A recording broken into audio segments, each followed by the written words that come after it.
आज हम chapter second geography chapter second का नया टॉपिक शुरू करेंगे, द पेनिसुलर प्लेट्यू। इससे पहले मैं आपको हिमालय और नॉर्दर्न प्लेन और डेज़र्ट, इंडियन डेज़र्ट, है ना, ये इतनी चीज़ें आपको मैं बता चुकी हूँ। और आज हम स्टार्ट कर रहे हैं the peninsular plateau. Okay, so let's start. The peninsular plateau is a tableland composed of the old crystalline, igneous and metamorphic rocks। जो ये पेनिसुलर प्लेट्यू है, या इसको हम प्रायद्वीपीय प्लेट्यू मीन्स होता है पठार, मतलब चारों ओर की ज़मीन से ऊपर को उठा हुआ जो भाग होता है उसे हम प्लेट्यू कहते हैं। तो एक टेबल की शेप में है और ये जो बना हुआ है वो ओल्ड क्रिस्टलाइन, जो पुराने जो क्रिस्टल लाइन, जो क्रिस्टलीय, जो इग्नियस और मेटामॉर्फिक रॉक्स हैं, उनसे मिलकर के ये बना हुआ है। Okay, so it was formed due to the breaking and drifting of the Gondwana land and thus making it a part of the oldest land mass. ये जो मैंने आपको कल भी बताया था कि जो गोंडवाना लैंड है वो सबसे पुराना लैंड मास है। तो ये गोंडवाना लैंड के टूटने से और उसके ड्राफ्टिंग से, उसके एक जगह इकट्ठे होने से, उसके अपवाह के कारण जो इकट्ठा हुआ उस कारण इस सबसे ओल्डेस्ट जो लैंड मास है इसका ये भाग बना हुआ है। Okay, making it a part of the oldest landmass. The plateau has broad and shallow valley and rounded hills. इस प्लेट्यू में जो कुछ चौड़ी और कुछ नैरो, मतलब छिछली फैली हुई कम गहरी वैलीज़ हैं और कुछ गोलाकार या कुछ गोल हिल्स हैं जिन्हें हम हिल्स कह रहे हैं, राउंडेड हिल्स हैं। This plateau consist of two broad division, namely the central highland and the Deccan plateau। ये दो भागों में बटा हुआ है मेनली। एक इसके दो भाग हैं। पहला है सेंट्रल हाईलैंड, मतलब मध्य में जो हाईलैंड है, मतलब ऊंची जो भूमि है उसको हम कह रहे हैं सेंट्रल हाईलैंड, और दूसरा है यहाँ पर Deccan plateau. Okay, so the part of the peninsular plateau lying to the north of Narmada river covering a major area of the Malwa plateau is known as the central highland। जो ये central highland है, अब ये क्या है, तो ये जो नर्मदा रिवर है, जो नर्मदा रिवर है उसके पास, ठीक है, उसके अधिकतर भागों में ये नर्मदा नदी के जो नॉर्दर्न पार्ट है वहाँ का जो भाग है, और वो ज़्यादातर मालवा प्लेट्यू के आसपास फैला हुआ है, और इसी को हम सेंट्रल हाईलैंड कह रहे हैं। क्या कह रहे हैं? नर्मदा रिवर के। देखिए, मैं अभी आपको कोशिश करती हूँ इसके मैप में दिखाने की। अगर सेंट्रल हाईलैंड, ओके, सी हम यहाँ देख रहे हैं, ये देखिए ये डेक्कन प्लेट्यू है, और ये वाला पार्ट जो है, ये वाला पार्ट जो है इसको हम सेंट्रल हाईलैंड कह रहे हैं। क्यों कह रहे हैं? मैंने आपको बताया कि देखिए यहाँ पे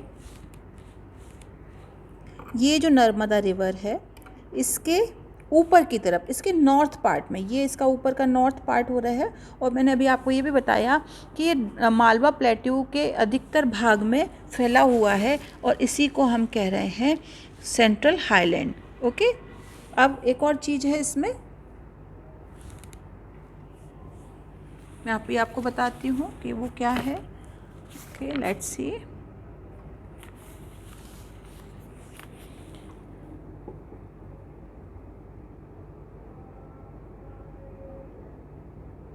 The Vindhya range is bounded by the Satpura range on the south and the Aravalis on the northwest। जो यहाँ देखिए आपको एक विंध्य रेंज दिखाई दे रही है। देखिए यहाँ पे आपको एक ये विंध्य रेंज दिखाई दे रही है।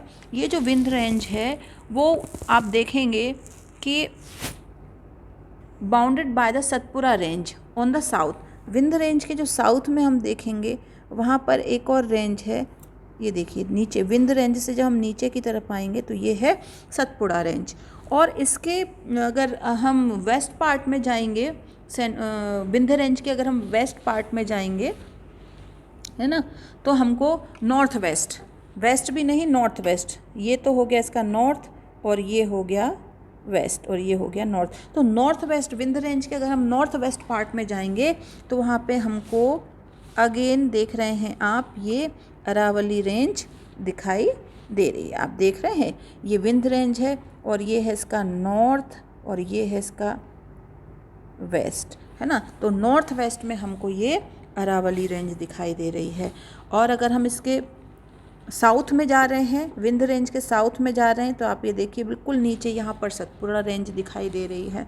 ओके, तो कहने का मतलब ये है यहाँ पर कि जो विंध्य रेंज है उसके उत्तर पश्चिम में या नॉर्थ वेस्ट में अरावली से घिरी हुई है, और उसके अगर हम साउथ पार्ट में आ रहे हैं तो वो उसके पैरेलल ही यहाँ पर हमें सतपुड़ा रेंज दिखाई देती है।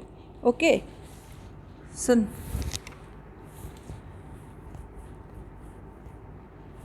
फिर हम आते हैं अपने टॉपिक पर। नॉर्दर्न प्लेन्स हम पढ़ चुके हैं। ओके, अब देखिए यहाँ से हम स्टार्ट कर रहे हैं।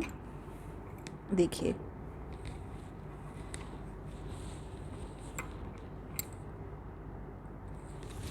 The further westward extension gradually merged with the sandy and rocky desert of Rajasthan to flow of the river draining this region.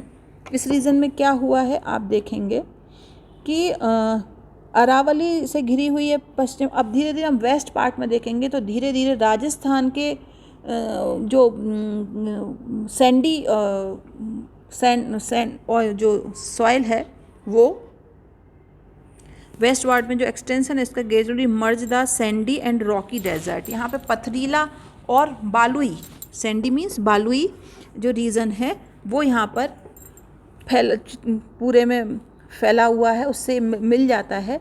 और यहाँ पर जो नदियाँ हैं आप यहाँ देख रहे होंगे, फर्दर हो गया the flow of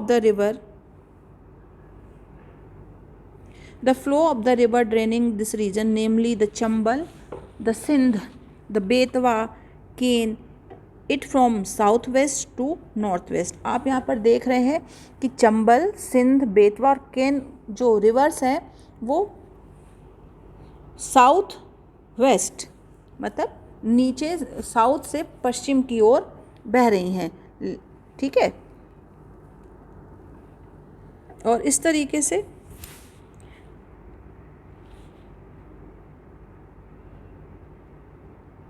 thus indicate the slope the central highland are wider in the west but narrower in the east।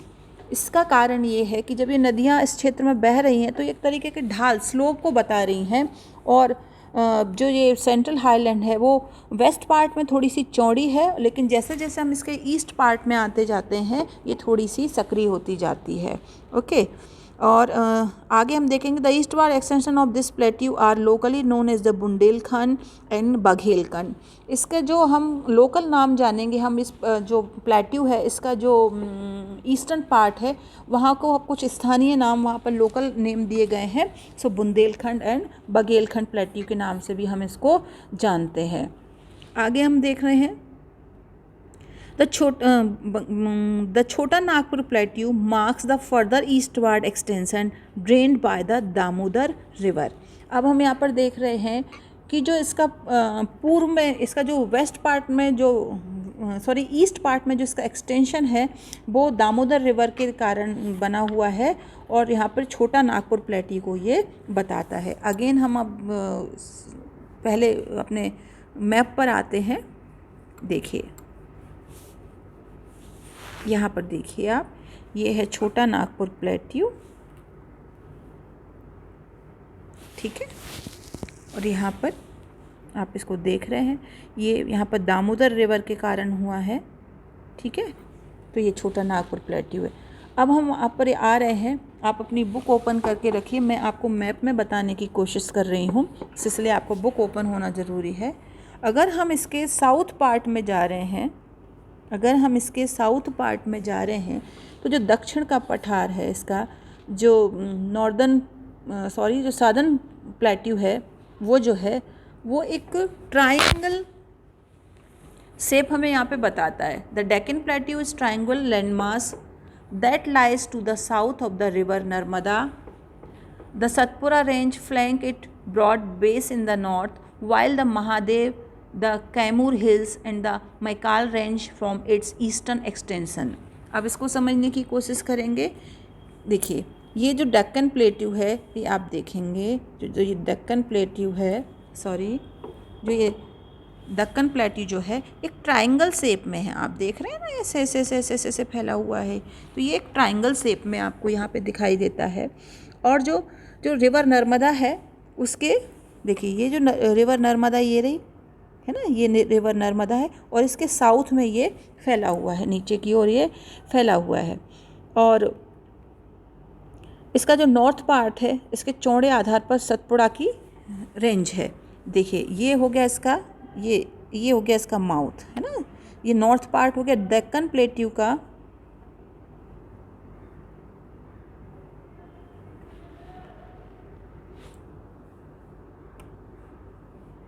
Deccan plateau का जो नॉर्थ पार्ट है देख रहे हैं आप, ये दक्कन प्लेट्यू और यहाँ हम जा रहे हैं तो ये इसका नॉर्थ पार्ट होता है। आपको इरेज करके बताती हूँ, ये दक्कन प्लेट्यू और इसका जो नॉर्थ पार्ट है ये ऊपर की ओर ये है सतपुड़ा रेंज का। ओके, और इस पर और ये चौड़ा भी है, मैंने अभी आपको ड्रॉ करके बताया था लाइक दिस है ना। और ये नीचे जा रहे हैं तो थोड़ा सा ट्रायंगल शेप में है, तो ऊपर का चौड़ा है नीचे का सकरा है। अब हम जब इस सतपुड़ा रेंज पर जाते हैं तो यहाँ पे कई सारे रेंजेस हैं, जैसे कि यहाँ पर है मैकाल रेंज है, महादेव रेंज है, कैमूर रेंज है, जो कि हम इस मैप में ये देखिए आपको दिखाई दे रही होगी। ये देखिए ये महादेव रेंज है ना, बाकी हमको दिखाई नहीं दे रही हैं, लेकिन ये पूरा यहीं पर ये सारी हिल्स पाई जाती हैं। ओके, अब हम आते हैं इसके जो साउथ में जो दक्कन प्लेट्यू का जो वेस्ट पार्ट है वहाँ ऊंचा है और जो ईस्ट की है वो कम ढाल वाला है। ठीक है, कैसा है ये मैं भी आपको बताती हूँ।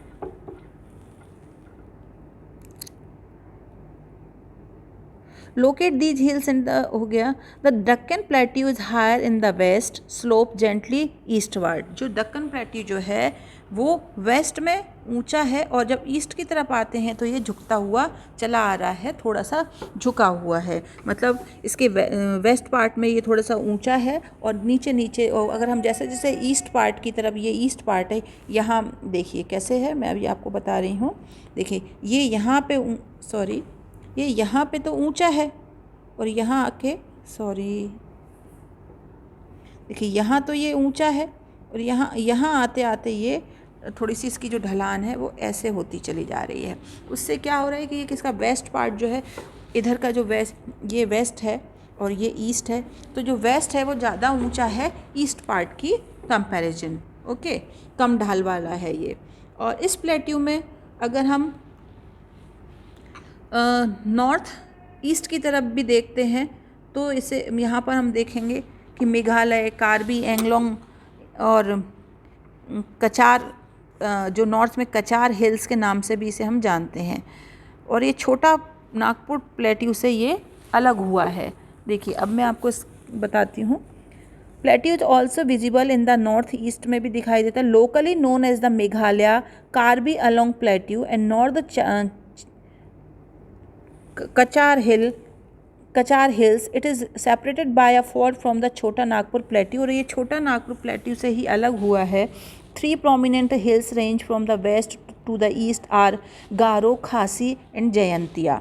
यहाँ पर जब हम ईस्टर्न पार्ट में जा रहे हैं, देखिए छोटा नागपुर प्लेट्यू के जब हम डेक्कन प्लेट्यू के जो ईस्टर्न पार्ट में जा रहे हैं तो हमको ये देखिए ये जो दिख रहा है आपको, ये जो है ये डेक्कन प्लेट्यू। तो जब ईस्टर्न पार्ट में जा रहे हैं तो यहाँ 3 महत्वपूर्ण हिल्स पाई जाती हैं, काफ़ी इंपॉर्टेंट हिल्स पाई जाती हैं।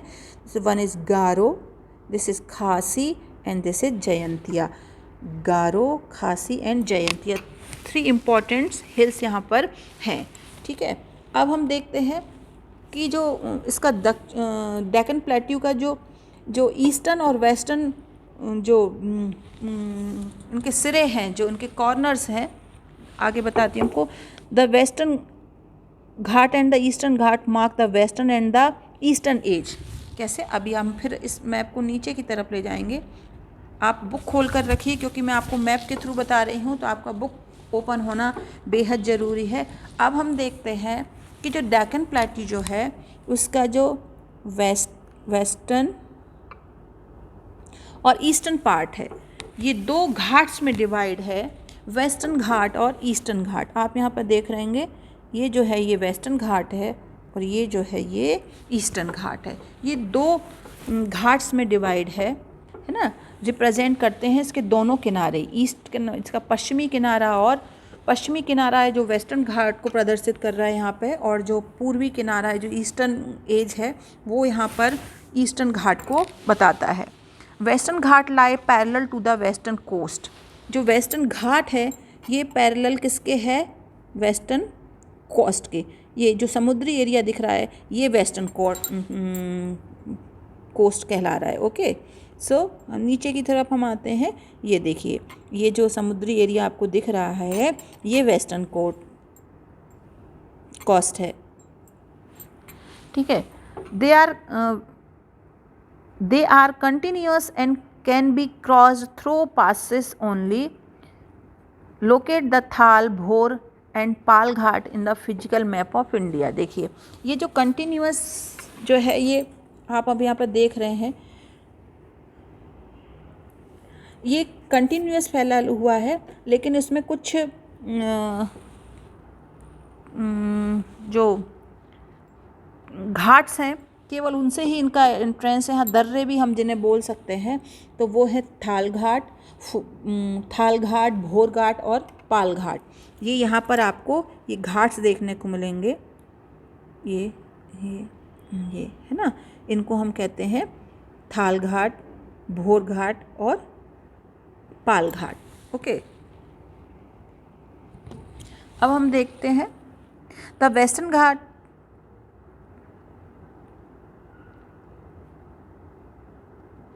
The eastern ghat stretch from the Mahanadi valley to the Nilgiri in the south।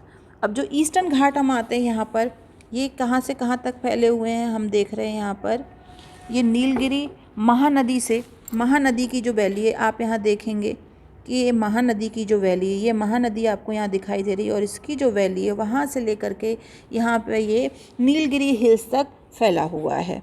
Okay, और इस ईस्टर्न घाट की जो ऊंचाई है, जो हाइट है, वो एवरेजन 600 पश्चिमी घाट और पूर्वी घाट जो वेस्टर्न घाट हैं, जो ये वेस्टर्न घाट हैं वो ईस्टर्न घाट से हाइट में ज़्यादा है, और पश्चिमी घाट की जो ऊंचाई है वो 900 से 900 से लेकर 1600 मीटर्स तक है, जबकि यहाँ ये पूर्वी घाटों की, अगर हम ईस्टर्न घाट की बात कर रहे हैं तो ये 600 मीटर तक है। महानदी घाट से दक्षिण में नीलगिरी तक मैंने आपको बताया ये फैले हुए हैं। और हम ये भी देखें कि जो ईस्टर्न घाट है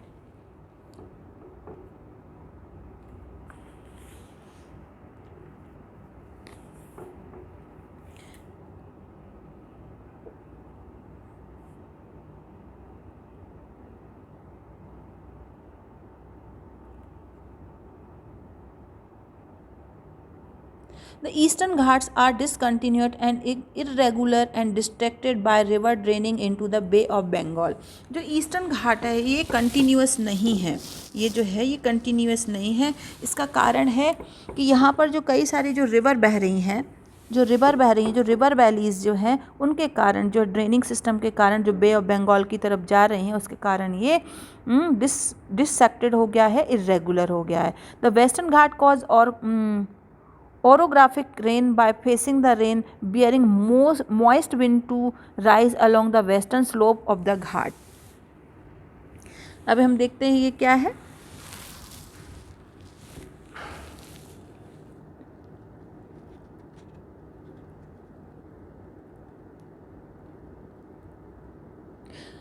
जो ईस्टर्न घाट है, सॉरी जो वेस्टर्न घाट है, वहाँ पर माउंटेन रेन होती है, क्योंकि जो रेन है वो जो ये वेस्टर्न घाट है उन वहाँ पर जो मॉइस्ट एयर है वहाँ से टकराती है और ऊपर उठती है, और उसके कारण यहाँ पर ये बारिश होती है।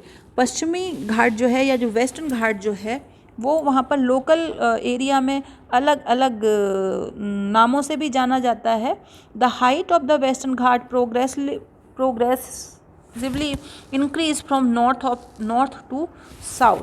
जो ये वेस्टर्न घाट की जो हाइट है वो वेस्टर्न घाट की जो हाइट है वो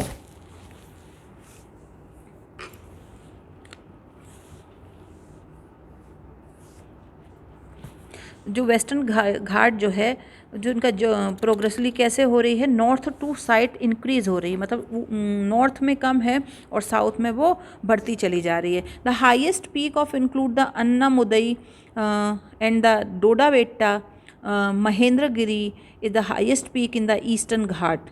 अब हम आ जाते हैं ईस्टर्न घाट पर। ईस्टर्न घाट देख रहे हैं हम, यहाँ पे कुछ हिल्स हैं जो जैसे आपको देख रहे हैं। जो मेन है ये है महेंद्रगिरी, और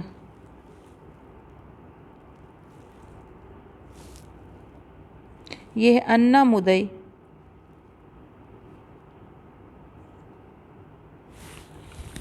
और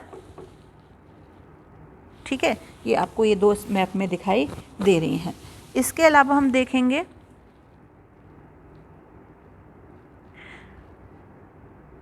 Savory Hills are Savory Hills and the Javadi Hills are located to the southeast of the eastern घाट।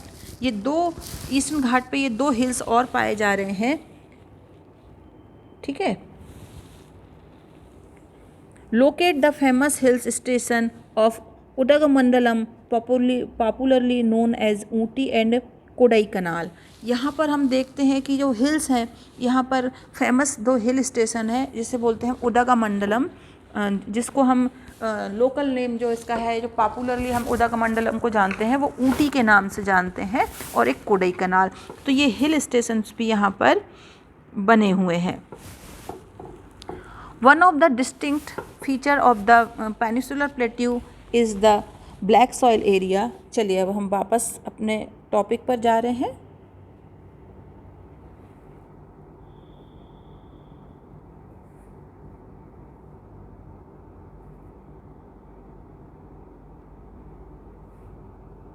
देखिए यहाँ आ जाइए, popular known as Ooty and Udagamandalam, ठीक है। One of the distinct feature यहाँ पर हैं हम, one of the distinct feature of peninsular plateau is the black soil area known as Deccan trap. जो यहाँ का जो एरिया है, जो ये पेनिसुलर प्लेट्यू की जो विशेषता है या वो है कि यहाँ पर काली मिट्टी है जिसे हम डेक्कन ट्रैप के नाम से जानते हैं। तो यहाँ की जो ब्लैक सॉइल है, आप देखेंगे ये जो ब्लैक सॉइल है ये किस नाम से जानी जाती है? डेक्कन ट्रैप के नाम से जानी थी। This is of volcanic origin, hence the rock are igneous.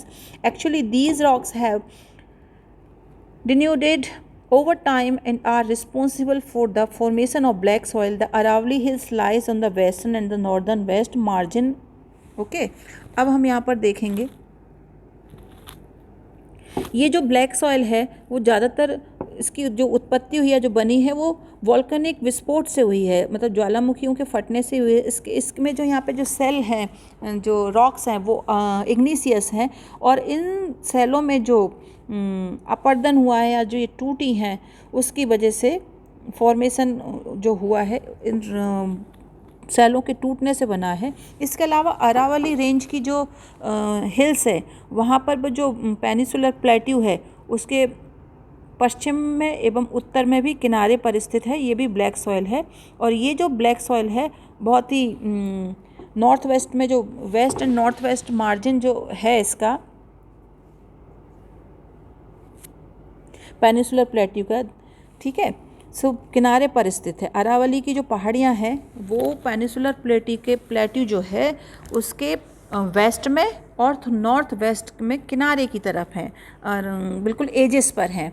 और ये these are highly eroded hills and are found as broken hills. They extend from Gujarat to Delhi in southwest to northwest direction. ये जो पहाड़ियाँ हैं वे बहुत अधिक ही टूटी हुई पहाड़ियाँ हैं, मतलब सीक्वेंस में नहीं है, कंटिन्यूस नहीं है, बीच बीच में ये टूटी हुई हैं। और जो ये फैली हुई है वो गुजरात से लेके दिल्ली तक फैली हुई है। मैं आपको मैप ला करके दिखा रही हूँ, यहाँ पर आप देखते हैं कि कैसे फैली हुई है। फिजिकल मैप हम देखते हैं, उसमें देखिए यहाँ पर आप कह रहे हैं ना, ये तो ये गुजरात से लेकर के, ये गुजरात से लेकर के ये जो जा रहा है, ये गुजरात से लेकर के ये दिल्ली तक फैला हुआ है। ठीक है, इस पार्ट को कहेंगे तो हम ये वेस्ट डायरेक्शन है इसका, और यहाँ हम जानेंगे तो नॉर्थ वेस्ट हो जाता है। ठीक है, ये नॉर्थ वेस्ट में फैली हुई है ये अरावली हिल्स। ओके, सो ये हमने पढ़ लिया अपना पेनिसुलर प्लेट्यू। इसके अलावा मैंने डेजर्ट आपको कल पढ़ा चुकी थी। अब हमें एक और इम्पॉर्टेंट टॉपिक पढ़ना है, coastal planes, the coastal planes. ठीक है, so what is coastal planes, let's see. देखिए ये जो है आपको यहाँ दिखाई दे रहे हैं इस मैप में।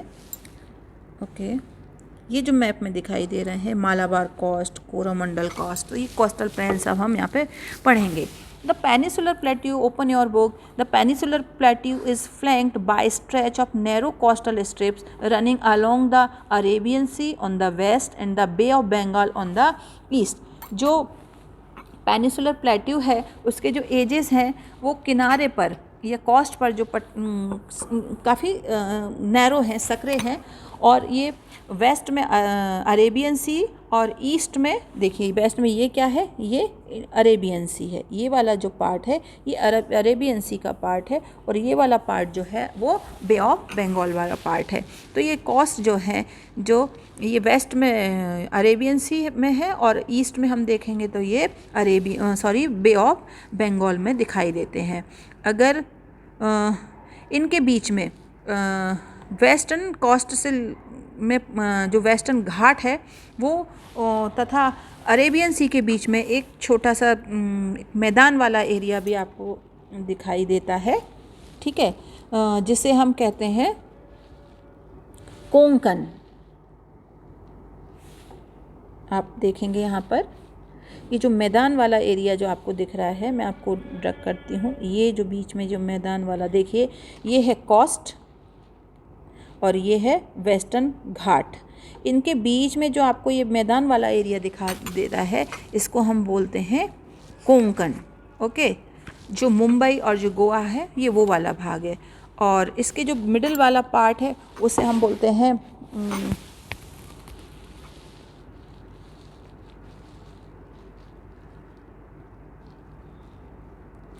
कन्नड़ा प्लेन्स। ठीक है, क्या बोलते हैं हम, कन्नड़ा प्लेन्स। और जो इसका जो साउथ वाला पार्ट है उसको हम कह रहे हैं मालाबार कोस्ट। क्या कह रहे हैं, देखिए आपको ऊपर ड्रैग करके दिखाती हूँ, और इसको हम कह रहे हैं, साउथ वाला जो पार्ट है उसको हम कह रहे हैं मालाबार कोस्ट। ठीक है, फिर आपको एक बार पूरा बताती हूँ कि जो पेनिसुलर प्लेट्यू है वो किनारों की तरफ काफ़ी नैरो है, और जो वेस्ट पार्ट में अरेबियन सी में और ईस्ट पार्ट में बे ऑफ बंगाल में फैला हुआ है।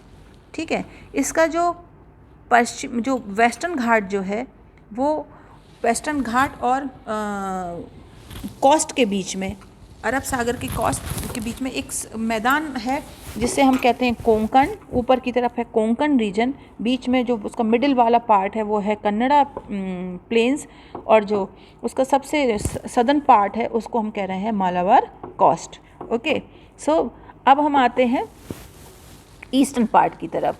कहाँ आ रहे हैं हम, ये ईस्ट पार्ट की तरफ, यहाँ पर आ रहे हैं। ओके, ठीक है, so the plain along the Bay of Bengal are wide and level. जो बंगाल के पास आसपास जो प्लेन वाला जो एरिया है, मैदान वाला जो एरिया है वो काफ़ी चौड़ा भी है और इक्वल है, मीन्स समतल है, लेवल्ड है वो। इसका जो नॉर्दर्न भाग है उसे हम कहते हैं सदर्न पार्ट जो है इज़ नोन एज नॉर्दर्न सरकार। क्या बोलते हैं इसको? नॉर्दर्न सरकार। देखिए मैं आपको ड्रैग करके बताती हूँ अभी, सॉरी ड्रैग करके बताती हूँ।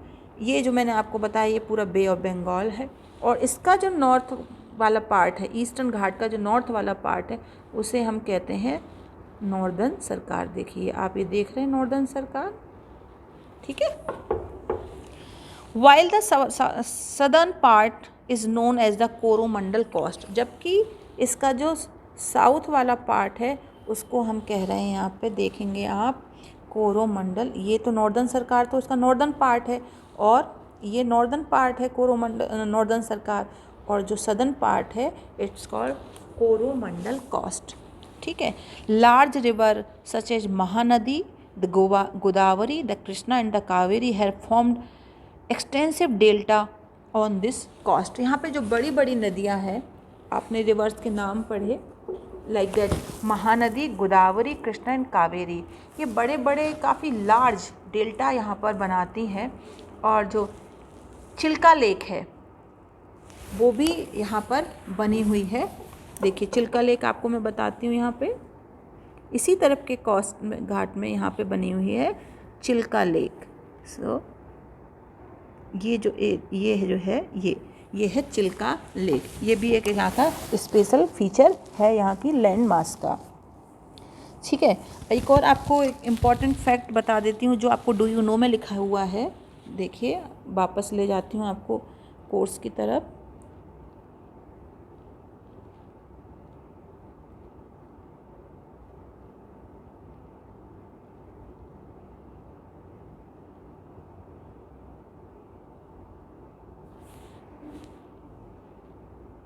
कोस्टल प्लेन पर आ गए हैं हम, और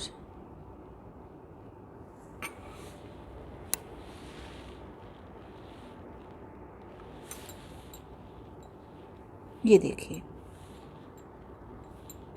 ये आप देख रहे हैं, do you know the Chilika lake is the largest salt water lake in India. Bharat में खारे पानी की जो सबसे बड़ी लेक है वो चिल्का लेक है। It lies in the state of Orissa, ये उड़ीसा में है, to the south of the Mahanadi delta, और महानदी डेल्टा के साउथ में ये, और मैंने मैप में भी आपको बता दी कि ये कहाँ पर लोकेटेड है, ठीक है। अब हमने पढ़ लिया ये कोस्टल रीजन, ओके। अब हम आते हैं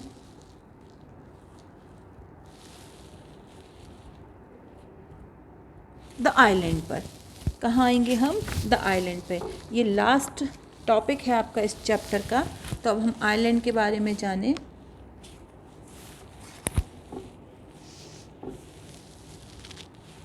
देखिए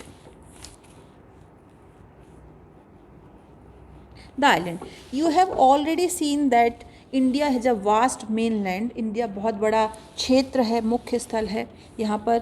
beside this the country has also 2 groups of island. इसके साथ साथ यहाँ पर 2 आइलैंड के ग्रुप्स भी हैं। Can you identify these island groups? क्या आप इनको पहचान पाएंगे या जान पाएंगे? सो चलिए हम देखते हैं। Locate the Lakshadweep island group lying close to the Malabar coast of Kerala. This group of island is composed of small coral island. Earlier they were known as Lakadweep, Minicoy and Amindip, ठीक है। और in 1973 इनका नाम चेंज करके इनको बदल दिया गया है लक्षद्वीप। अब हम इसको, अभी हमने ये पढ़ लिया है, अब मैं वापस आपको मैप की तरफ ले जाती हूँ जहाँ मैं आपको ये फिजिकल मैप में बता पाऊँगी। ये देखिए, ये है लक्षद्वीप। अभी हमने यहाँ पे पढ़ा था, देखा था, मैंने अभी आपको बताया कि ये केरल के पास, ये है केरला। ये वाला जो रीजन जो आप देख रहे हैं ये केरला वाला रीजन है। और केरल के पास जो मालाबार कोस्ट है ना, जो मालाबार कोस्ट है वहाँ पर छोटे छोटे आपको द्वीप दिखाई दे रहे हैं। ये देखिए, मैं अलग कलर में आपको लेके जाती हूँ। ये जो दिखाई दे रहे हैं, है ना, ये लक्षद्वीप वाला भाग है, ओके। पहले इनको हम लकाद्वीप, मिनिकॉय और एमिन द्वीप के नाम से जानते थे, बट 1973 में इसका नाम बदलकर लक्षद्वीप रख दिया गया है। ठीक है। और आपकी बुक ओपन है, मैं आपको बता देती हूँ कि ये जो एरिया कितना कवर करते हैं, 32 स्क्वायर किलोमीटर का एरिया कवर करते। Kavaratti island is the administrative headquarters of the Lakshadweep. Lakshadweep का जो एडमिनिस्ट्रेटिव हेडक्वार्टर है वो कावरत्ती है। और यहाँ पर जो ये आइलैंड है which is this island group has great diversity of flora and फोना। यहाँ पे फ्लोरा मीन्स पादपों की और फोना मीन्स जंतुओं की। यहाँ पे पेड़ पौधे और जंतुओं की बहुत सारी स्पीसीज पाई जाती हैं, बहुत सारी डाइवर्सिटी है, यहाँ पे विविधता है। The Pitti island which is uninhabited has a bird sanctuary. यहाँ पर एक आइलैंड है जिसे हम पिटी आइलैंड कह रहे हैं, ठीक है। यहाँ पर जो आवास जो है, जो जनसंख्या है वो यहाँ पर नहीं रहती है। ओके, सो ये हमने पिटली आइलैंड जो है वहाँ, मतलब बेसिकली हम देखें तो मनुष्य नहीं रहते वहाँ पे, एक सेंचुरी है, बर्ड सेंचुरी है। अब हम आते हैं बे ऑफ बंगाल की तरफ, ठीक है। अब हमारे मैप में बे ऑफ बंगाल की तरफ, ठीक है। ये वाला जो पूरा रीजन है आप देख रहे हैं, यहाँ पे आपको बे ऑफ बंगाल दिखाई दे रही है, और ये जो पूरा ये सब एरिया है ये बे ऑफ बंगाल का एरिया है। अब हम अगर नीचे की तरफ जा रहे हैं तो आपको दिखाई दे रहा होगा बे ऑफ बंगाल के पास में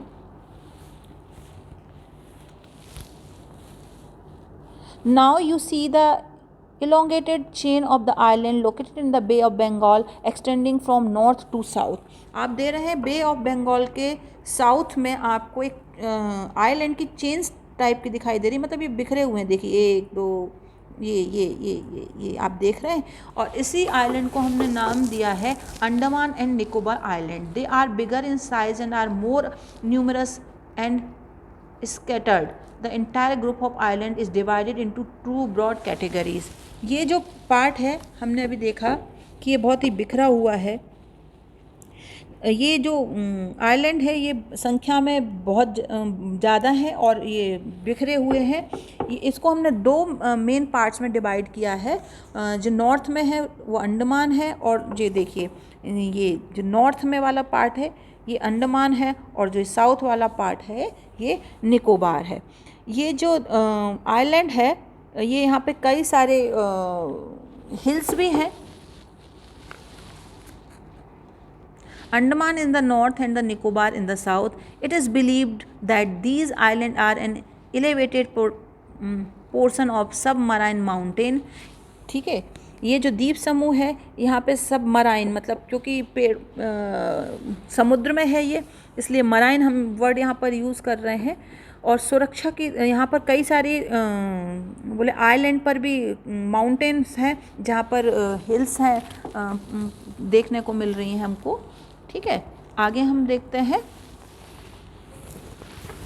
these island groups are of great strategic important for the country के लिए इनकी बहुत ही ज़्यादा इम्पॉर्टेंस है, रणनीति के क्षेत्र में काफ़ी इंपॉर्टेंट रखते। There is a great diversity of flora and fauna in this group of island too. यहाँ पर भी फ्लोरा और फोना की कई सारी स्पीसीज पाई जाती हैं और बड़ी डाइवर्सिटी हमको यहाँ पे देखने को मिलती है।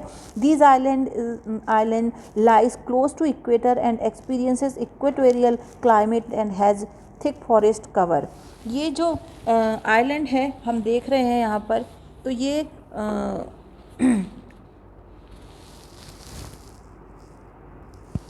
इक्वेटर के पास में है, इसीलिए यहाँ की जो क्लाइमेट है वो कैसा है, इक्वेटोरियल क्लाइमेट है, और यहाँ पर घने जंगल इस आइलैंड पे पाए जाते हैं। और आप एक यहाँ पे बॉक्स में अगेन देख रहे होंगे आपकी बुक में, चलिए मैं अब आपको बुक पर ले चलती हूँ।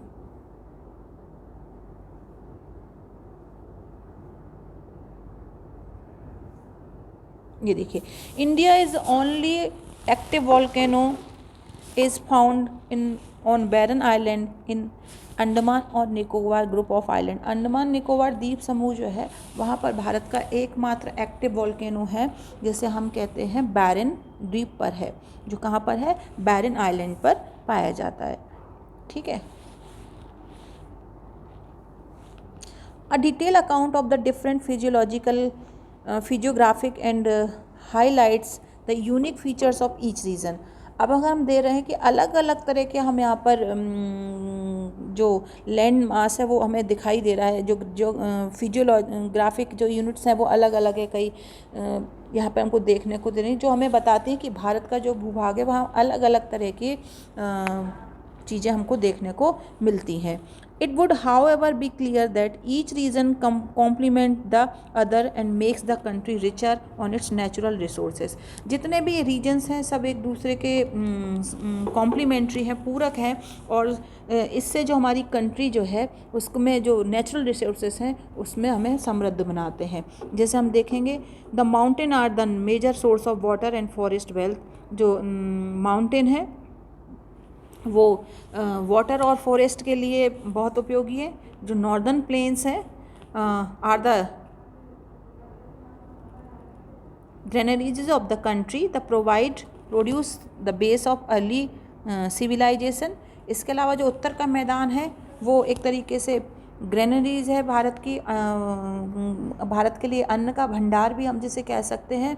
और यहाँ पे कई सारी जो सिविलाइजेशंस हैं वो भी बनी हैं। The plateau is a store house of minerals. और जो प्लेट्यू हैं, जो पठार हैं, वहाँ मिनरल्स का स्टोर हाउस मतलब भंडार है। जो खनिज पदार्थ हैं, जो मिनरल्स हैं, वहाँ का स्टोर हाउस है, वहाँ उसके अंदर भरे पड़े हुए हैं, खनिज भंडार हैं।